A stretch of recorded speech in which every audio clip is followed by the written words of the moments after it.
দীর্ঘ 4 বছর পর ফাইনালি শুরু হলো বহু ঐতিহ্যমণ্ডিত কবিগুরুর শান্তিনিকেতনের পৌষ মেলা।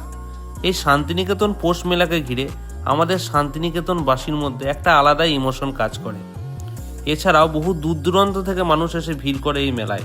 আর সবার নলেজের জন্য বলে রাখি, 7ই পৌষ থেকে 12ই পৌষ পর্যন্ত এই মেলা থাকছে। আজ 7ই পৌষ, আমরা প্রথম দিনেই বাড়ির সকলে মিলে চলে এসেছি মেলা ঘুরতে।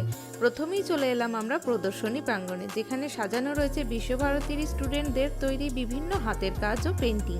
এখানে প্রত্যেকটা স্ট্যাচু ইউনিক। তারপর এখান থেকে ঘুরতে ঘুরতে চলে এলাম সাংস্কৃতিক অনুষ্ঠানের জায়গায়। এখানে দেখছি ছৌ নাচ পরিবেশন হচ্ছে। মেলায় এসে খাবো না তাই হয়, পাশেই চলে গেলাম মোমোর স্টলে।